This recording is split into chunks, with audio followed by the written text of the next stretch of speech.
Well, good evening, everybody, and welcome to Sunday night at OHF. My name is Daniel. I'm one of the teachers here, and I'm so excited to welcome you to this session. We're doing something a little bit different for these next couple of weeks. Our lead pastor, Pastor Adrian, wrote a book and released it a couple of years ago called Keeping My Mind, Dealing with Life's Questions in My Lifetime. The material in this book is profound, it's provocative, it is life-changing, and we believe that now is an especially timely time for us to dive back into that material and extract value from it for the things that we're dealing with in our unique circumstances and situations today. And so we're going to be having a conversation. We're going to invite you in to hear Pastor Adrian and myself talk about the material in the book. And we want this to be an introduction to a couple of deeper sessions that we're going to be doing in April 17th and 24th from 1 to 4 p.m. on both days over Zoom. We're going to go really deep into the concepts in the book, and you'll see what those are in a few minutes. This is going to be absolutely transformative, and so join with us now as we jump into this conversation. Keeping my mind, here we go. So guys, we are here with Pastor Adrian. He's the lead pastor of OHF, and we're excited to have this opportunity. Pastor, thank you so much for agreeing to join us for the next couple of weeks for these conversations. Hey Daniel, and it's a joy to be with you guys, so thank you for having me. I thank God that you guys are giving this priority, this particular topic, because it can only benefit you, so I'm thrilled to be here. Awesome. And as you know, we're discussing your book, Keeping My Mind. And so can you tell us a bit about the book and the process that you embarked on as you were writing it? Yeah, sure. So the book is primarily about self-leadership, I would say, and it really is a view that I took of the journey that my life has actually taken and how I made decisions as various questions in life came up against me. And in dealing with other folks as well, some folks suggested that I maybe put my thoughts down in a book, which is what I've done, which is called Keeping My Mind, Dealing with Life's Questions as they come up in life. The idea here is that, I presented the framework that, looking back, I used to deal with the questions. Now, this is not about right or wrong. My hope is that people will be able to take this framework, and in fact there are a bunch of people over the last few years who have used this framework now, to help them to make sense of what's going on in their lives as the questions come up. And it doesn't answer questions per se, but it shows you a good, rigorous way to deal with the questions so that you can actually become everything that God created you to become in life. So that's really the idea of the book.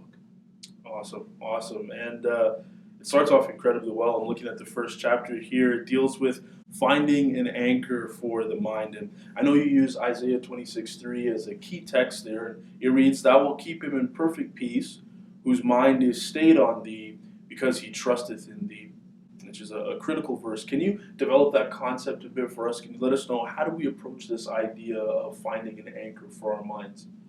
Yeah, so I think one of the things that I found to have been really most core in my processing all of this through life is that people have a core basis through which they interpret life events and interpret the world around them and things that go on. But very often people are not consciously aware of what that is, or that it's even there. Right. And so finding an anchor for the mind is finding out what is that most fundamental prism through which you interpret the things that happen in the world around you and in your life. Okay. So, Proverbs 23 verse 7 tells us that as a man thinks in his heart, so is he. And so the thing is, your quality of life is directly related to how you think about life. And so knowing that anchor that causes you to interpret things and causes you to think the way you do, right, becomes really, really important, understanding what that anchor is. And so if we take that verse in Isaiah that you referenced, I'm going to use that, and we can think about it going from the end of the verse to the beginning in kind of three blocks. So the first block in the base we can think of as trust in God. Okay. That's the first thing. And then above that, we can think of your mind being anchored, being stayed on trusting God. So that's the second one. And then that produces, in the third level, perfect peace. Right. So if we think about it that way with those kind of 3 steps, now I want you to think about a tree. Just think about any fruit tree. And I'm going to use 3 elements of the fruit tree and draw a parallel with these 3 building blocks. So the first thing about the tree that I want you to think about is the anchor, which is the root of the tree. So a root of a tree is typically what's responsible for keeping the tree standing, even when there's storms above the surface and winds and so forth. The tree still stands based on the foundation, on the root. So think about the root as trust in God. Okay?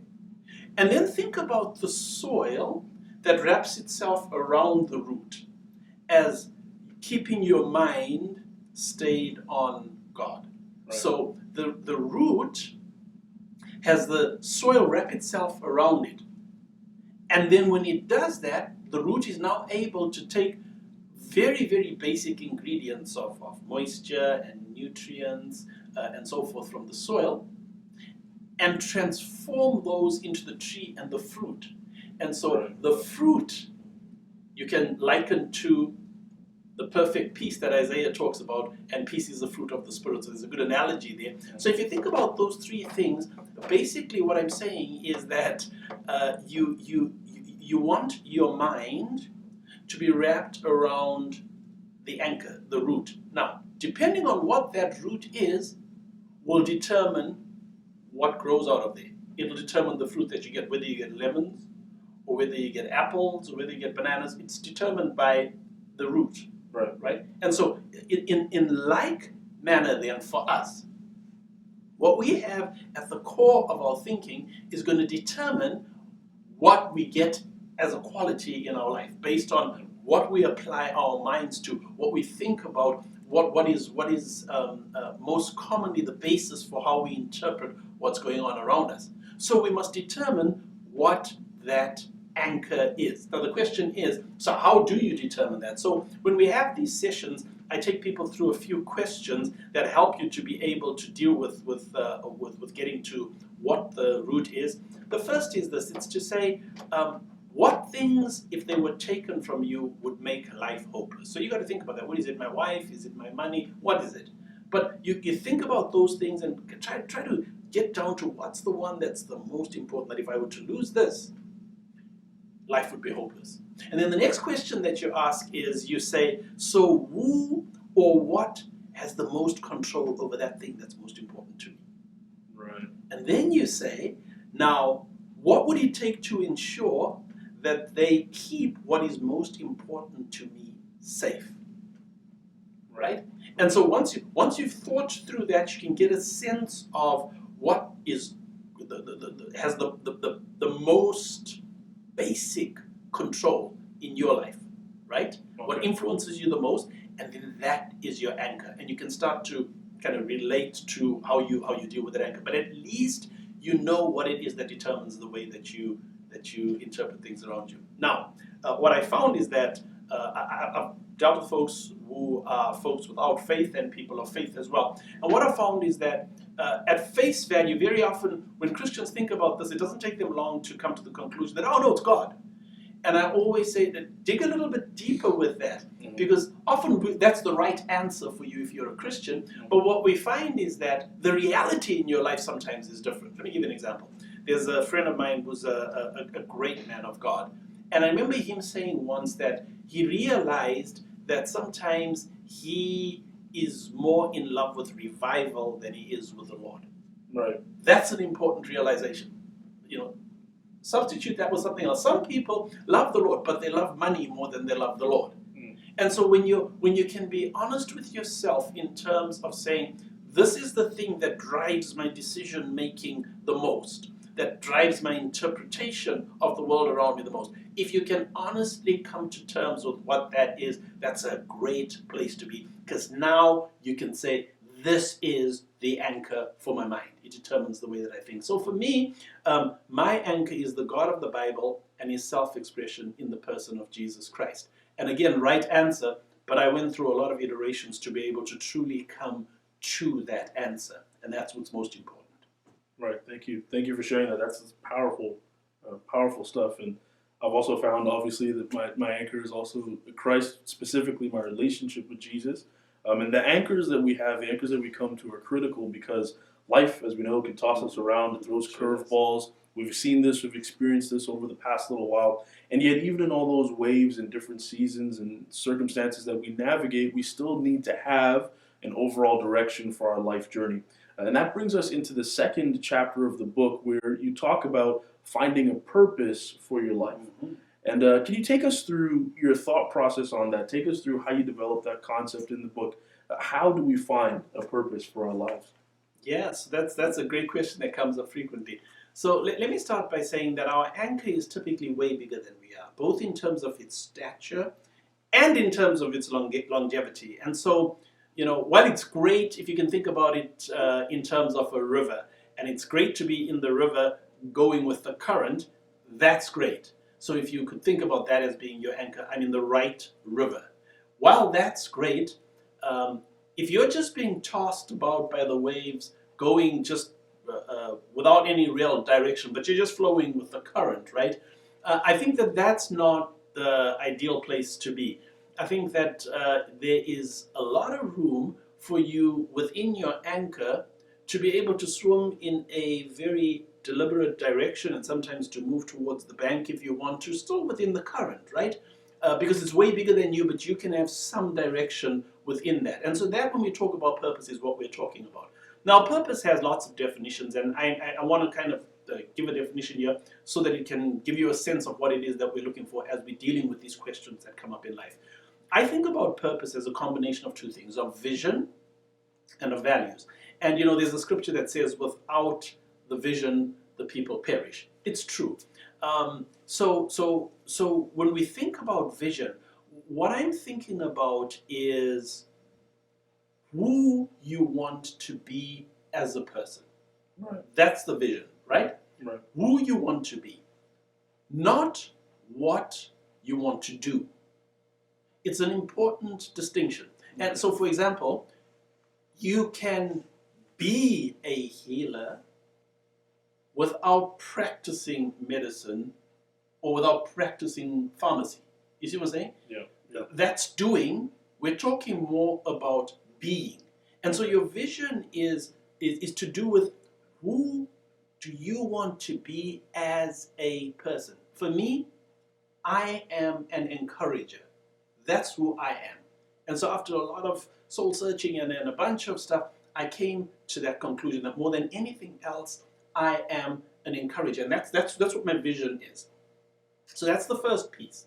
But then there's another piece, the values piece. And really, what I'm talking about with values is I'm talking about the way you are prepared to behave in order to become who you want to be. And so there are certain things that you're going to say, yes, I want to deliberately behave this way or do these things. And then there are certain things that, no, I will not behave this way. And it's not a matter of right or wrong or sin or being good. It isn't that. It's about who I want to become, right? And so if I want to be a healer, then I'm going to be putting aside things that cause people to hurt. Yeah. Right? That makes sense. If I'm going to be a competitor, then it's game for me to do things that are going to cause people to be hurt. Mm-hmm. Right? So what happens is once I've determined then what my vision and my values are, that now determines what my purpose is. And there's a few tools that I give that I go through when we have the sessions, such as Maslow's hierarchy of needs, to kind of crystallize this. Because what some people think is that your purpose changes with your circumstances. So as your life circumstances change, then your purpose will change. And Maslow's hierarchy of needs is a model that describes what motivates people and may leave you with the sense that you have a dynamic purpose. That's not what I'm looking for. Okay. I believe that we have, as human beings, a core lifelong purpose that we are called to, and that's the purpose that we're looking for here. Something that's not going to change with time. Our purpose will remain the same.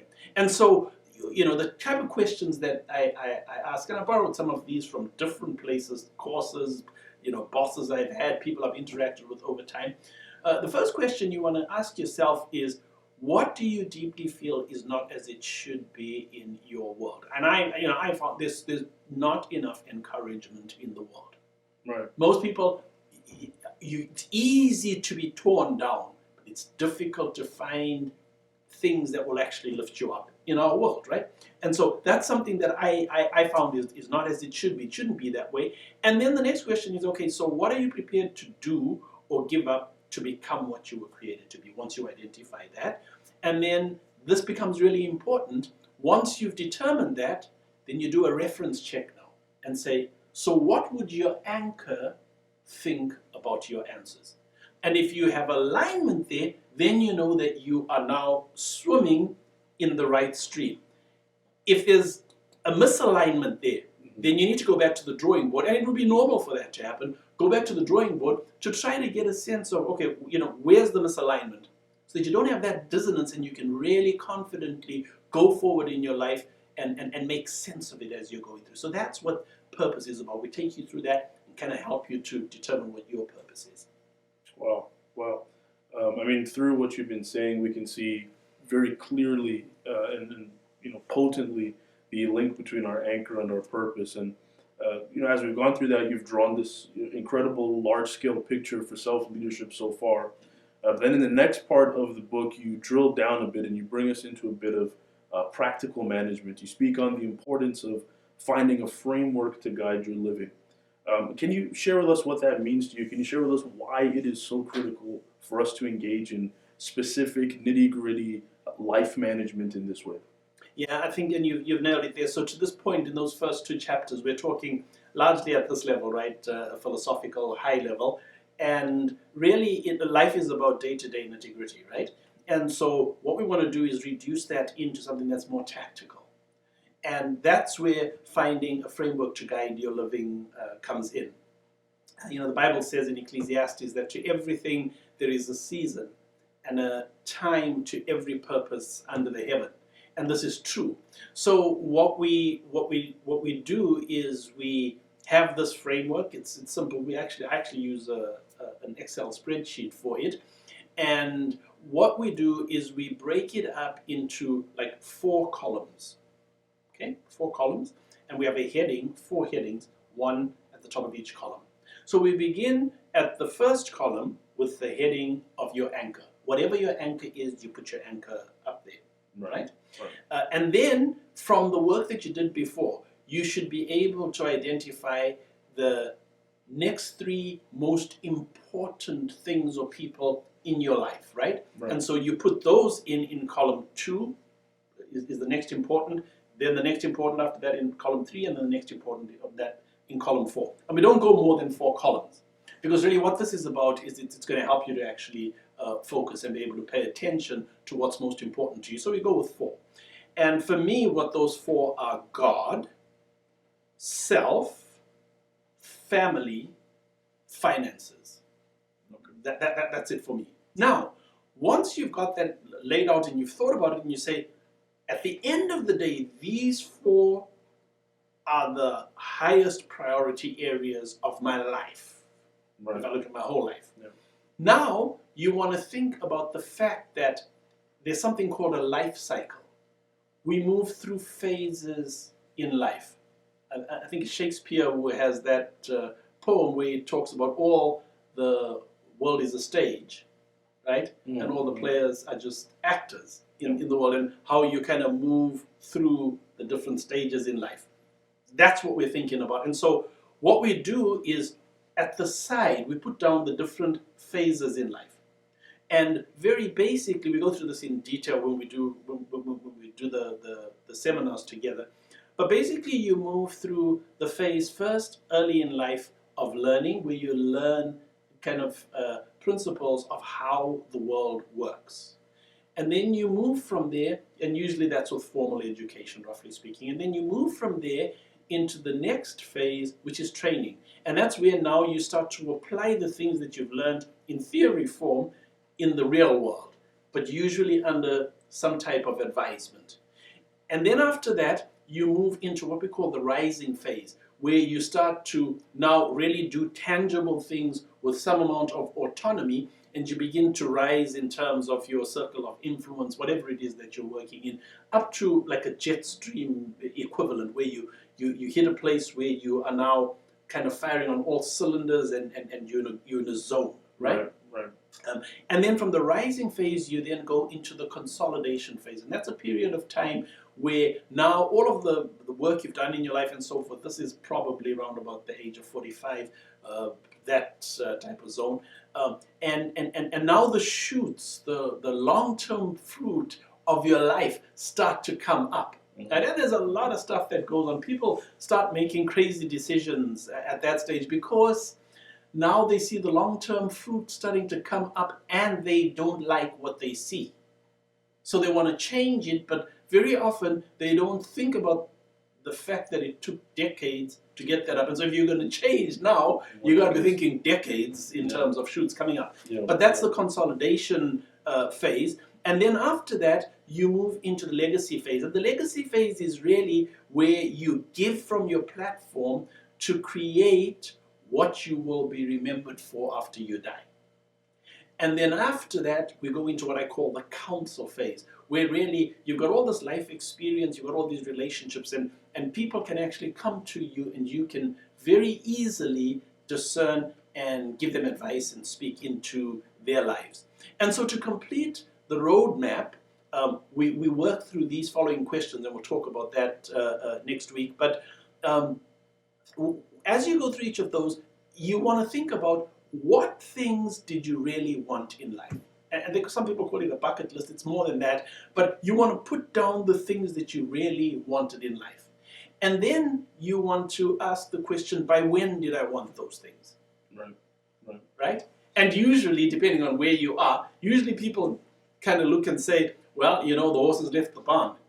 I'm too late. But you have to ask yourself the question, am I really too late? Now, in some cases, you may be. In other cases, you'll say, well, I am too late, but I really didn't. That was just it was a flirtation in my mind. That wasn't really important to me. But you will find some things that were really important to you, and now you have to answer the question, is it really too late? And most often, it isn't really too late. If it's lined up with your purpose, it isn't really too late. So as you go and you fill out this framework to guide your living, those are the things that you're thinking about. Now, I would kind of end off with just this most important thought, I think. The whole idea with this framework is that you can look at your life and you can establish balance. Now, balance doesn't mean 25% for each of those 4 areas. That's not what balance means. Balance means being able to put the right amount of energy into a particular priority at a particular time. So, for example, the amount of energy that you're going to put into your family is probably going to be less before you have children than when you have kids that are preteens. Right? And so what you want to do is you want to be able to understand that the life cycle changes as you move along and determine where you should be prioritizing more energy and less energy to make sure that the important areas of your life are being adequately served as you go through life. Again, what's really important as we have the conversation is I definitely, as I'm taking folks through this, don't want people to behaving the way I am at the age of 55 when they are 25 years old, right? And so remember, there's a time and a season for everything, is what Solomon says in Ecclesiastes. And what this does is it helps us to be able to do that dance effectively and most efficiently with the limited life that we have. Awesome. Well, that is absolutely powerful stuff. Well, thank you so much for joining us. As you could tell, that was powerful. We shared an amazing time together. I hope that you were taking notes. I hope you're prepared to go back into this material and apply it to your life where needed. Once again, we are having deeper sessions covering this material in April 17th and 24th from 1 to 4 p.m. on each day over Zoom. We're going to be going deeper into the things that Pastor spoke about tonight. We're excited. We believe that this is going to give you steam and fuel to move forward and become all that God has created you to be. And so make sure you get in touch with us at the link below so that we can add you to that, and have a great evening. Your love is a river that heals my pain. It washes my